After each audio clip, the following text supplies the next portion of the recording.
Hello అండి. అందరికీ నమస్కారం. మమతల కోవెలకి స్వాగతం. మీరందరూ బావుండాలి మనస్ఫూర్తిగా దేవుణ్ణి ప్రార్థిస్తున్నాను. ఈరోజు వీడియో వచ్చేసి శ్రీరామనవమి రోజుదండి. మనకి రోజుటి కంటే కూడా పండగ రోజుల్లోనే చాలా పని ఎక్కువ ఉంటుంది. ఇంకా హడావిడి గూడా ఎక్కువగా ఉంటుంది.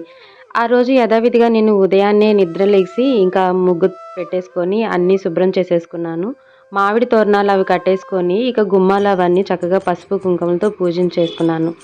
మా ఇంటి ముందు రాముల వారి గుడి గూడా ఉందండి. గుడి దగ్గర పాటలు పెట్టి ఇంకా చాలా సందడిగా ఉందన్నమాట శ్రీరామనవమి రోజు. మామూలుగానే రోజు పెడతారు. ఇంకా శ్రీరామనవమి అంటే ఇంకా రాముల వారి గుడి గదా! ఇంకా ప్రత్యేకంగా ఉంటుందన్నమాట. మా ఇంట్లో మామిడి చెట్టు ఉందని చెప్పాను కదండీ! ఇక మామిడి చెట్టు ఉండటం వల్ల నాకు మామిడాకులు ఎక్కడ అడిగి వెతుకులాడుకునే పని లేకుండా ఉండటం వల్ల నాకు మామిడాకులకి కొరత లేకుండా ఉంటుందన్నమాట. ఏ పండగైనా సరే శుక్రవారము, మంగళవారము ఇలా నేను చక్కగా గుమ్మాలవి పూజించేసుకొని మామిడాకులు పెట్టేసుకుంటాను. ఇంట్లో టీవీలో ఇక దేవుడివి అష్టోత్తరాలు అవి పెట్టేసుకొని నేనింకా పూజ అవి చేసుకున్నాను. ఇక ప్రసాదం కింద వడపప్పు, పానకం ఇవన్నీ చేసుకున్నాను. ఇక మీకు తెలియనిదేముందండి, మన చిన్న గార్డెన్‌లోనే పూజకి సరిపడా పూలన్నీ వస్తున్నాయి. నాకైతే చాలా సంతోషంగా అనిపిస్తుంది. పూలు కొనకుండా స్వామివారికి చక్కగా సరిపోతున్నాయన్నమాట. ఇక ఈ శ్రీరామనవమికి వచ్చేసి మా ఇంట్లో ఒక విశేషం ఉందండి. విశేషం అనంటే ఇక బాధాకరమైన విశేషమే అది. అదేమిటంటే అమ్మమ్మ వాళ్ళు, వాళ్ళ అక్క చెల్లెళ్ళు, తమ్ముళ్ళు, అమ్మ వాళ్ళందరూ కలిసి శ్రీరామనవమి రోజు భద్రాచలము పెళ్ళికి వెళ్లారు. పెళ్ళికి వెళ్ళినప్పుడు అక్కడ వాళ్ళ తమ్ముడు అక్కడ చనిపోయారనమాట. అంటే స్నానానికి వెళ్ళి అక్కడ ఇక మునిగిపోయారు. 3 రోజుల వరకు ఆయన శవము కనిపించలేదు.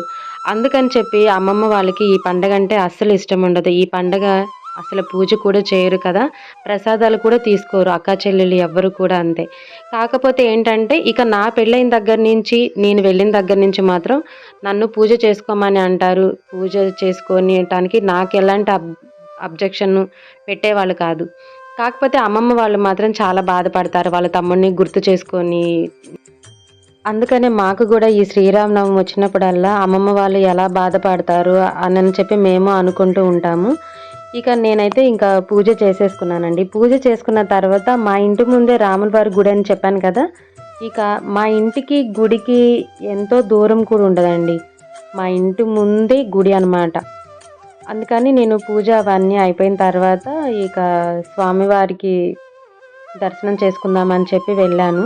ఇంకొక విశేషం ఏంటంటే, మా రాముల వారి గుడిలో వచ్చేసి ఈ శ్రీరామనవమికి కళ్యాణం జరగదు. ఎందుకంటే వచ్చే నెల అంటే మే నెలలో విగ్రహ ప్రతిష్ఠ జరిగింది. అందుకని స్వామివారి విగ్రహ ప్రతిష్ఠ ఏ రోజైతే జరిగిందో ఆ రోజే శ్రీరాముల వారికి కళ్యాణ మహోత్సవం జరుపుతారు. ఆ రోజు దంపతులందరూ పూజలో కూర్చొని కళ్యాణం జరిపించుతారనమాట. ఎవరైనా కూర్చోవచ్చు అందరూ. అంతేకాని ఈ శ్రీరామనవమికి మాత్రం ఇక 9 రోజులు పండుగ మాత్రం చేస్తారు. కానీ కళ్యాణం మాత్రం జరగదు. రోజు నైవేద్యాలు ఉదయం, సాయంత్రం ప్రసాదాలు పెడతారు. ఇక 9వ రోజు కానీ, 16 రోజులు పండగ రోజు అని చేసి భోజనాలు కూడా పెడతారనమాట. ఇదేనండి రాముల వారి గుడి. మా ఇంటికి ముందేననమాట గుడి. ఇదిగోండి మీకు చూపిస్తున్నాను కదా! ఈ వీడియోలో చక్కగా పందిరి వేశారు. నేను గుడిలోకి వెళ్ళినప్పుడు పూజారి గారు లేరు. పూజారి గారి ఇల్లు కూడా పక్కనేనండి. ఇక తర్వాత హడావుడిగా ఉంటుందని చెప్పి నేను ముందుగానే గుడిలోకి వెళ్ళి దండం పెట్టుకొని చిన్న వీడియో తీసుకున్నాను. ఇక పక్కన ప్రసాదాలు కూడా చేస్తున్నారనమాట. పానకం, వడపప్పు చేయటానికి రెడీగా చేస్తున్నారు.